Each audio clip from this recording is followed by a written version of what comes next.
అశ్వమేధ యాగానికి చుక్కెదుర జై జయ ధ్వానాల మధ్య సంచరించే యాగాస్వాన్ని బంధించే సాహసం ఎవరు చేశారు? రామసోదరులు ఏమయ్యారు? రాముని స్పందన ఏమిటి? తదితర భీకర సమర ఘట్టాలతో సాగే అనగనగాలోని నేటి కథనమే అశ్వమేధ యాగానికి చుక్కెదురు, యాగాస్వాన్ని బంధించిన లవకుశుల శౌర్యం, సోదరుల పరాజయంతో శ్రీరామ ఆగమనం.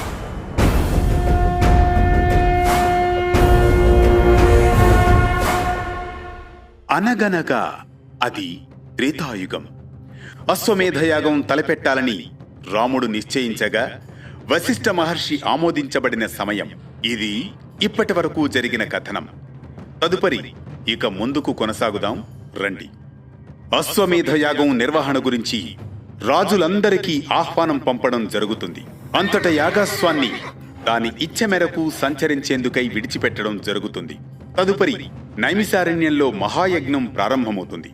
రాముడు వదిలిన అశ్వం శ్వేతవర్ణంలో కాంతులు వెదజల్లుతూ దివ్య అలంకరణలతో ఆభరణంలా మెరుస్తూ వేద మంత్రాల మధ్య బయలుదేరుతుంది.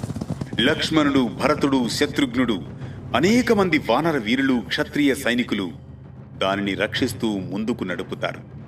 ఇదే సమయంలో వాల్మీకి ఆశ్రమంలో వాల్మీకి మహర్షి లవకుశులను పిలిచి, నాయనలారా, మీకు రామాయణం ఎందుకు నేర్పించానో తెలుసా? తెలుసును గురువర్య. రామాయణం పాడినా విన్నా పుణ్యం వస్తుంది. అంతేకాదు లవకుశులారా, దేశమంతటా రామాయణ గానాన్ని విస్తృతంగా వ్యాపింపజేయండి. పురవీధుల్లోనూ రాజప్రాసాదాల్లోనూ రామాయణ సంకీర్తన సుమధురంగా గానం చెయ్యండి మీరు. అలాగే గురువర్య, రాముడు గనుక మిమ్మల్ని ఆహ్వానిస్తే ప్రతిఫలంగా ఏమీ స్వీకరించకండి. కందమూల ఫలాలను తిని జీవించే వారికి కనకభూషణాదులేలా అని మాత్రమే అనండి. మీరెవరి పుత్రులని ప్రశ్నిస్తే మాత్రం మేము వాల్మీకి శిష్యులమని సమాధానం చెప్పండి. అలాగే గురువర్య, మీరు వచించినట్లే చేస్తాం అంటూ బదులు పలుకుతారు లవకుశలు. అలా అయోధ్య నగరంలో వారి రామాయణ గానం సాగుతూ ఉంటుంది. వారిని చూచిన రాముని హృదయంలో తెలియని స్పందన. వారికి 20,000 బంగారు నాణేలు, దుస్తులు ఇవ్వమని లక్ష్మణుని ఆదేశిస్తాడు రాముడు. వారు తిరస్కరిస్తారు. తదుపరి తమ వాల్మీకి ఆశ్రమానికి తిరిగి వెళ్లిపోతారు లవకుశులు. ఇలా ఉండగా అయోధ్యలోని వీధులు అశ్వమేధ యాగంతో వెలిగిపోతూ ఉంటాయి. వేద మంత్రాలతో, ఋషుల శుభాశీస్సులతో దివ్య యజ్ఞవేదిక నిర్మాణం మొదలవుతుంది. ప్రజలు ఉత్సాహంగా సన్నద్ధులవుతారు. సతి లేకుండా ఏ ధర్మకార్యము చెయ్యరాదని ధర్మశాస్త్రం చెబుతుంది. రాముడు ఏకపత్ని వ్రతుడు. మరో వివాహం ఎట్టి పరిస్థితుల్లో కుదరదు. వశిష్ఠుని సలహా ప్రకారం స్వర్ణ సీతమ్మను చేయించి అశ్వమేధ యాగానికి సంకల్పం చేయిస్తారు. ఈ అశ్వం ఎక్కడ తిరిగినా, ఎవరు అడ్డుకున్నా అది యుద్ధానికి పిలిపే. అడ్డుకోని వారు నా చక్రవర్తిత్వాన్ని అంగీకరించిన వారే. సోదరులారా, దీన్ని రక్షించి భూమండలంపై ధర్మ పతాకం ఎగురవేయండి అంటూ శ్వేతవర్ణపు దివ్య యాగాస్వాన్ని రాముడు స్వర్ణమయమైన అలంకారాలతో ముస్తాబు చేసి వదిలిపెడతారు. అలాంటి తరుణంలో అశ్వంపై ఈ విధంగా రాసి ఉంటుంది: అయోధ్య నగరాధీశుడు, రఘువంశ కీర్తికారకుడు అయిన శ్రీరామచంద్రుడు యాగాశ్వమును పంపుచున్నాడు. వీరులైన వారు అశ్వాన్ని పట్టి మమ్ము జయించవచ్చును. ఈ సందేశంతో ఆ అశ్వం పలు దేశాలు తిరుగుతూ ఉంటుంది. పట్టుకునే వీరుడే కనిపించడు. అందరూ శ్రీరామచంద్రునికి దాసోహమంటారు. అశ్వం ఇలా పలు దేశాలు చుట్టి తిరుగుతూ చివరకు వాల్మీకి ఆశ్రమానికి సమీపాన చేరుకుంటుంది. ఆ సమయానికి లవకుశులు యవ్వన దశలోకి ప్రవేశించి వేద మంత్రాలు, సంగీతం, ధనుర్వేదంలో నిష్ణాతులై ఉంటారు.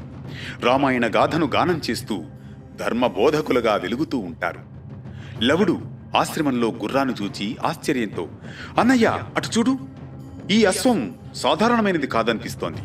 దీనిపై స్వర్ణ రజితాలతో అశ్వమేధం అని ముద్రించబడి ఉంది. బహుశా ఇది రాముని గుర్రమై ఉంటుందేమో. అవును లవ, ఇది యజ్ఞాశ్వం. దీన్ని ఆపడం అంటే రాముని సవాలు చేయడమే. కానీ మన మాతృమూర్తి చెప్పినట్లు మనం శౌర్యంలో వెనుకాడకూడదు. దీన్ని నిలిపివేయడం, అలాగే కట్టివేయడమే మన కర్తవ్యం. అలా లవకుశులు ధనుస్సులు ఎత్తుకొని గుర్రం దారిని అడ్డగించి దానిని కట్టివేస్తారు. ఆ సమయంలో అశ్వంతో పాటు వస్తున్న శత్రుఘ్నుడు చూస్తాడు. బాలకులారా, ఎవరు మీరు? ఇది రామచంద్రుని యజ్ఞగుర్రం. దానిని ఆపడం అంటే రాముడికి ఎదురు తిరిగినట్లే. వెంటనే విడిచిపెట్టండి. మేము ఎవరమైతే మీకెందుకయ్యా? అయినా వీరులం, అందుకే ఈ గుర్రాన్ని ఆపాం. వీరులైతే మాతో కాచుకోండి. ఆ సమయంలో రాముని సేన, శత్రుఘ్నుడు, లవకుశుల మధ్య ఘోర సంగ్రామం ప్రారంభమవుతుంది. వానరులు, రక్షకులు, వారితో పాటు లవకుశుల శౌర్యం ముందు శత్రుఘ్నుడు మూర్ఛిల్లిపోతాడు. ఈ విషయం తెలిసిన రాముడు భరతుణ్ణి పంపుతాడు. భరతుడు యాగాస్వాన్ని విడిపించమని అభ్యర్థించగా లవకుశులు పట్టు వీడకపోవడంతో లవకుశుల చేతుల్లో భరతుడు కూడా పరాజయం పాలవుతాడు. భరతుడి విషయం తెలుసుకున్న లక్ష్మణుడు యాగాస్వాన్ని విడిపించేందుకు బయలుదేరుతాడు. ఆశ్రమ సమీపానికి వస్తూనే లక్ష్మణుడు మునిబాలకులను చూచి వీరు సీతామాత కుమారులు కాదు కదా అని అనుకుంటాడు.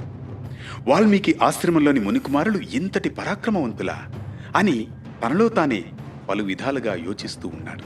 తరువాత రథం దిగిన లక్ష్మణుడు లవకుశులనుద్దేశించి, బాలకులారా, ఇది శ్రీరామచంద్రుని యాగాస్వం.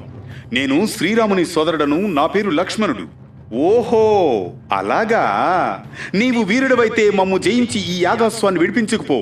అంతేకాని ఏదో శాంతి వచనాలతో యాగాస్వాన్ని తీసుకుపోవాలనుకోవడం వీరుని లక్షణం కాదు అంటూ పరుషంగానే పలుకుతారు. పిరికివాని వలె మాటలతో కాలక్షేపం చేస్తున్న నీవు వీరుడివా? వీరమాత పుత్రుడివా? మా తల్లి వీరమాతే. సరే బాలకులారా, మీ తల్లి నామధేయం ఏమిటి? వీరుడు మాటలాడడు. చేతనైతే యుద్ధం చేసి అశ్వాన్ని విడిపించుకుపో, లేకపోతే ఓటమిని అంగీకరించి వెనుదిరిగిపో అంటాడు లవుడు. ఇక లవకుశులు వినరని గ్రహించిన లక్ష్మణుడు వింటిని సారించి లవకుశులతో యుద్ధం చేస్తాడు. దివ్యాస్త్రాలను ప్రయోగిస్తాడు. లవకుశులు వాటిని ధీటుగా ఛేదిస్తూ ఉంటారు. లక్ష్మణుని కిరీటాన్ని పడగొడతారు. లక్ష్మణుడు ఆగ్రహించి ఓ దివ్యాస్త్రాన్ని వదలగా లవకుశులు వాటిని కూడా ముక్కలు ముక్కలు చేసేస్తారు. అలా లవకుశులు వదిలిన దివ్యాస్త్రానికి లక్ష్మణుడు కూడా మూర్ఛిల్లిపోతాడు. వార్తాహరుల ద్వారా రాముడికి ఈ విషయం కూడా తెలుస్తుంది. దీంతో రాముడు నిశ్చేష్టుడైపోతాడు. అసలే సీతా వియోగంతో కృంగిపోతున్న రాముడికి సోదరుల పరాజయం మరింత కృంగదీస్తుంది. యాగం పూర్తి చేయడానికి తానే స్వయంగా యుద్ధభూమికి వెళ్ళక తప్పదని నిర్ణయించుకుంటాడు. స్వయంగా వారిని ఎదుర్కోవడానికి యాత్రగా తరలి వస్తాడు శ్రీరామచంద్రుడు. ఇది అశ్వమేధ యాగానికి చుక్కెదురు. యాగాస్వాన్ని బంధించిన లవకుశుల శౌర్యం, సోదరుల పరాజయంతో శ్రీరామ ఆగమనం.